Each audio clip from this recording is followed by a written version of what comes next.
Hello，大家好，欢迎回到松说新语。我现在还是在名古九屋大通公园的这个绿地边上啊，这一个咖啡厅啊，环境还是不错的。大家看一下窗外啊，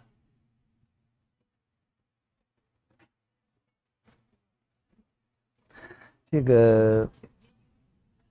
现在天突然凉了啊，我们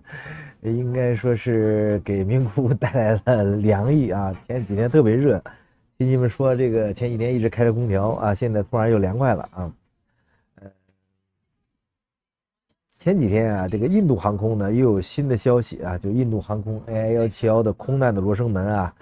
没有因为时间的这个推移而平息，而是呢这个战火呀，同时被两个全新的，也是最高级别的这个战场上点燃了，就是印度的最高法院和美国的联邦法院。那这两份啊几乎同时曝光的这个诉讼啊，以这个截然不同的态度啊，把这个呃，把这个印度航空的这个大战啊，又推到了一个新的位置啊。呃，一个是对之前啊比较甚嚣尘上的这个飞行员失误论啊，发起了最猛烈的攻击。今天啊，我们就来深入的聊一聊啊这两场同时打响的所谓有点决定性的法律战争啊。空难啊，往往背后都是不停的这个法律战争啊。我背后的是咖啡厅的这个大屏幕啊，我不知道他演的是什么。呃，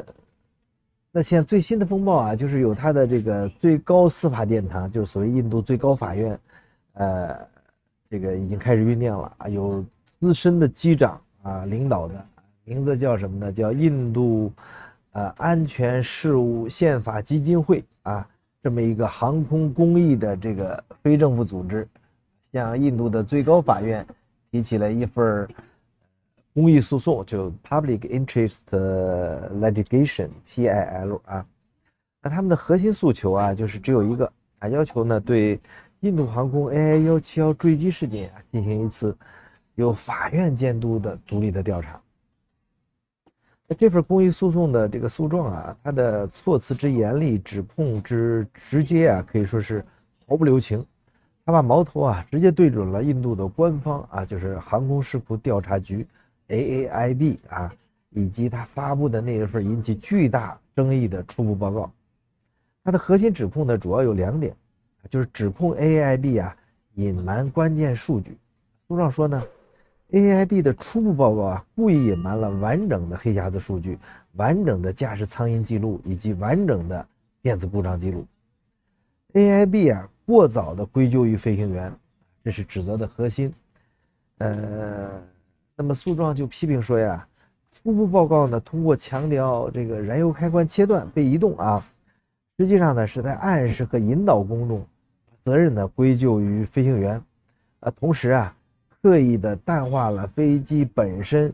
可能存在的这种系统性的异常。那更具颠覆性的是呢，这份公益诉讼啊，将整个事件就上升到了一个前所未有的高度啊，对印度公民基本宪法权利的侵犯。诉状说呀，AIB 这种选择性和带有偏见的调查，侵犯了公民的生命权、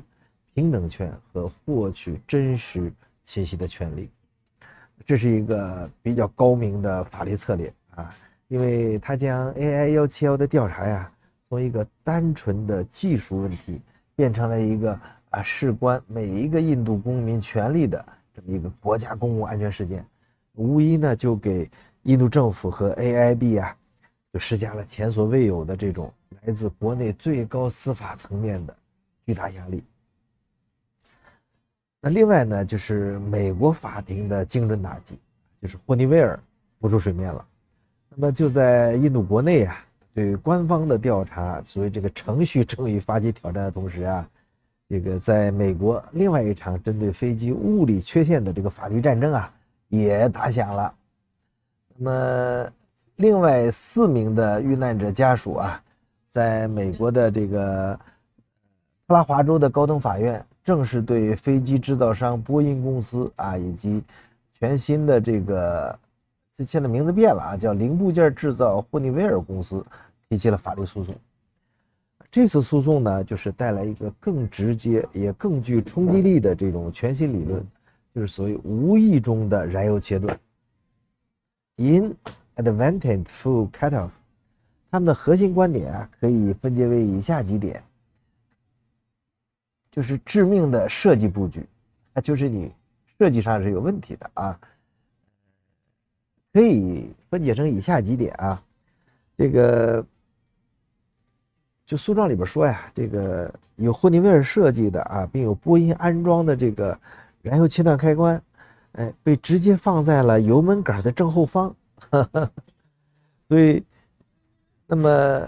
为了防止意外触碰啊，这个开关上本应该有一个锁定装置，叫 locking mechanism，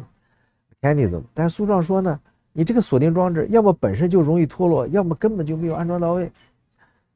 再一个就是这种设计啊，实际上保证了啊，在驾驶舱的正常活动中，可能导致无意中的燃油切断。所以这个理论呢，就给我们解开了谁动了开关这个谜题，提供了一个所谓全新的介于蓄意操作和幽灵指令之间的第三种可能性，就是纯粹的啊，由于设计缺陷而注定会发生的意外。为了支持这个指控啊，这个诉讼方啊，同样也抛出了一份所谓铁证，来自2018年以来美国联邦航空局啊，就 FAA 它的咨询报告啊。这份报告说呀，它明确就警告了包括787在内的飞机运营商，需要他们去检查他们飞机燃油开关的锁定装置。那这就形成了一个比较完整的这个责任链条啊。那霍尼韦尔设计了有缺陷的产品，波音呢明知道有风险，但是呢，没有能强制改进，而印度航空呢，则在这个收到警告后呢，也不能没有及时履行它的检查的职责，啊，所以现在呢，这4名遇难者家属啊，他的起诉呢，可以说是，别出心裁啊，我对这个还暂时呢不评论，所以现在这个飞行员失误论啊。过去在印度媒体上还是比较时兴的啊，那么现在呢，同时啊，来自2个不同方向上的，应该说比较强有力的这个法律夹击。那在印度呢，就是法律挑战核心啊，就是从程序正义啊，就是他在追问啊，你官方的调查是不是公正啊，是不是透明，是不是完整？另外呢，他在试图啊，就是通过司法的力量。撬开那个被指控了、隐瞒了的关键数据的这么一个黑匣子、黑洞啊，到底这些关键数据是什么？为什么当时没有全部公布？那在美国呀，这个法律挑战的核心呢是物理正义啊，就是在追问你飞机的设计是不是存在早已经发现的又被系统性忽视的这种致命的物理缺陷。他试图 challenge 的呢是具体零部件的这个设计问题，来还原就是那致命的32秒钟的到底的物理真相是什么。所以这2场官司啊，这个虽然它的切入点不一样啊，但它最终的目标啊还是殊途同归的啊。他们都在试图证明呢，111的悲剧啊，它不是源于某个飞行员的在某个瞬间的这个心魔，而是有一个官方调查的不透明、系统性设计的缺陷，以及监管维护问题的疏忽，共同酿成的本来可以避免的人祸。所以窗外的名古屋啊，还是安静祥和的。那么，但我们知道啊，在印度的这些遇难者家属的这些通讯群里边啊，几千里之外，这围绕着真相、责任和正义的这种风暴讨论啊，才刚刚开始。我们会持续关注印度航空 AI171空难的调查。谢谢大家收看，我们下次再见，拜拜。